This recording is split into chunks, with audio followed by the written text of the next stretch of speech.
durante la transmisión, durante el pase con nuestro director Henry Rodríguez hasta Ecuador y también en los pases anteriores durante el fin de semana en las diferentes ediciones de Extra Noticias, don Henry nos comentaba que en Ecuador el voto es obligatorio. Las personas que no vayan a votar, además, bueno, para recapitular, se les entrega un certificado, es como una especie de tarjeta, es pequeñita, del tamaño de una cédula de identidad que tiene que portar la persona que fue a votar. Y sin ese documento, las personas no tienen acceso, entre otras cosas, a préstamos bancarios, no pueden realizar gestiones en diversas instituciones del gobierno y tampoco pueden salir del país. Entonces nos hicimos la consulta. ¿Es posible que ese voto obligatorio se implemente en Costa Rica en algún momento?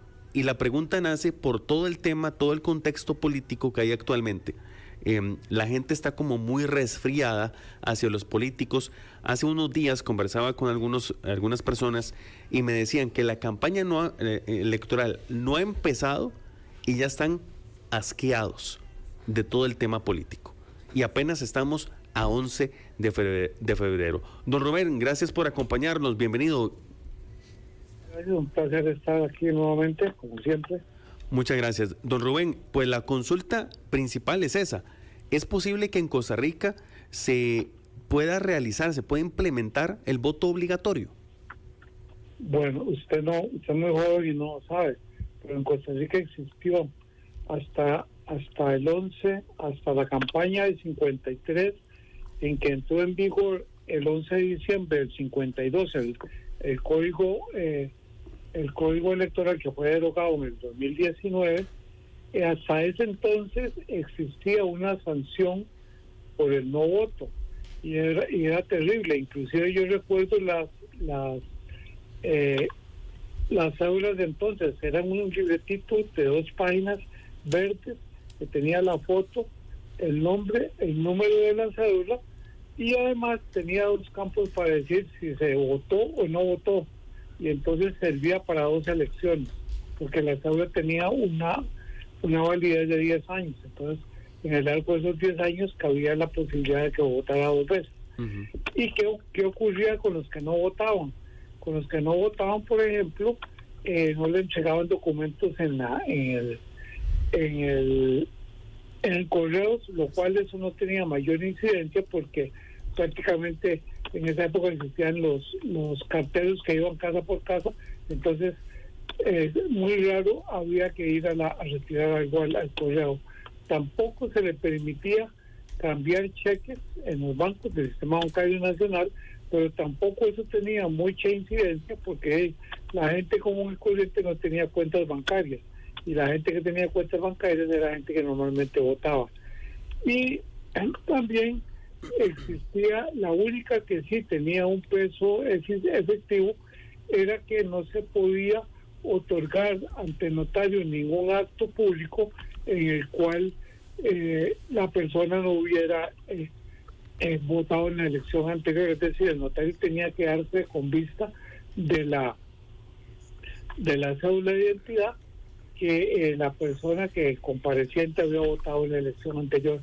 Esto sí creaba un problema porque en el fondo era casi una muerte civil de la persona. Uh-huh. Entonces, a raíz de los problemas que eso causaba en la praxis, cuando se dictó el código electoral, el primer código electoral, el 11 de diciembre de 1952, y se aplicó por primera vez en las elecciones de 1953, ya desapareció desde entonces esa obligación del voto. Sin embargo, vean qué interesante, perfectamente podría volver a ser reinstalada porque nuestra Constitución, en el artículo tanto 90 como 93, configura el derecho al voto como una función. Por ejemplo, el 90 dice que la ciudadanía es un conjunto de derechos y deberes políticos que corresponden a los ciudadanos mayores de 18 años. Y el 23 es más específico, dice que el sufragio es una función cívica primordial y obligatoria. Don Rubén, ¿y qué tendría que pasar cuál sería el procedimiento para que se vuelva a instalar como obligatorio? Una ley que reformara el Código Electoral para introducir la obligación del voto. No creo que pase, eso no creo que tenga ambiente, sobre todo porque ya digamos hay una madurez cívica muy fuerte en el país y la gente va a votar porque considera que es necesario votar en aras de nuestra democracia. Pero sí jurídicamente está prevista la posibilidad de que el voto sea obligatorio. Habría que regularlo a nivel legal, pero yo creo que eso no tendría ambiente en la Asamblea. Pero es que ya es muy poca la gente que va a votar porque realmente quiere hacerlo. Bueno, pero vea que usted lo puede hacer obligatorio, pero tiene que establecer sanciones.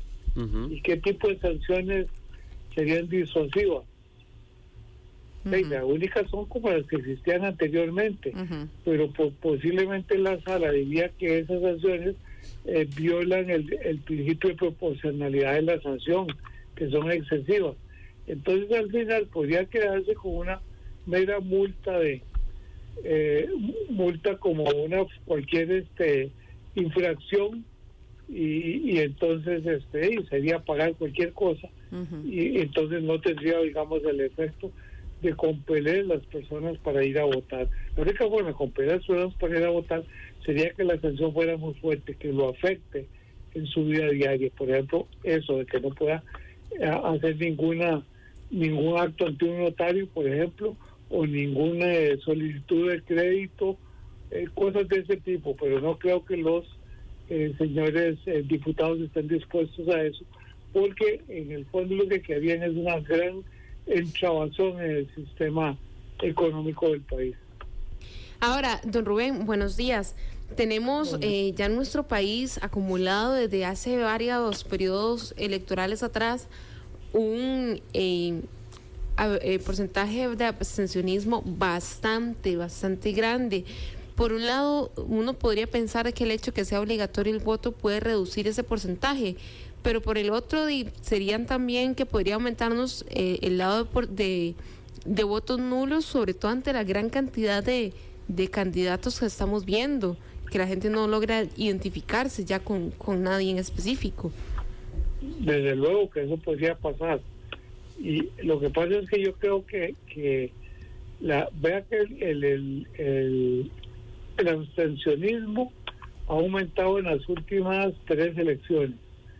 De manera más o menos ha aumentado casi como un 10%. En los momentos de gloria en nuestro sistema electoral, el abstencionismo llegó a bajar al 20%. Es lo más bajo que llegamos. En las últimas 3 elecciones se empezó a subir paulatinamente y creo que andamos en el orden de los 34. Por ahí andamos. Entonces sí es alto. Respecto a otros países es muy bajo.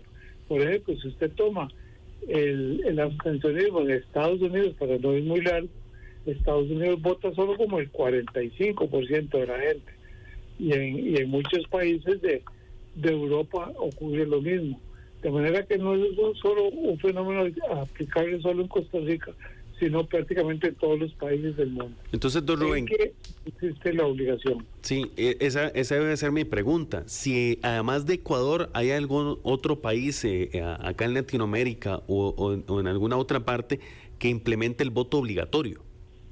Había, no sé ahora, después del cambio de régimen, en la Venezuela democrática existía. Pero no sé si luego de la entrada de Chávez si lo derogaron o todavía lo mantienen. Sí. Era ese caso. A mí me llamaba la atención que un par de veces fui a dar conferencias electorales a Venezuela, y era el único país en ese momento que en América que tenía ese sistema. Bueno, usted dice que no tendría como buen ambiente eso en la Asamblea Legislativa. Ya a un criterio de abogado o personal, don Rubén, ¿usted cree que a la clase política esta decisión no le beneficiaría, que el voto sea obligatorio? Podría sí y no, porque el problema es cómo para poderlo establecer y que tenga algún grado de efectividad, hay que establecer sanciones fuertes.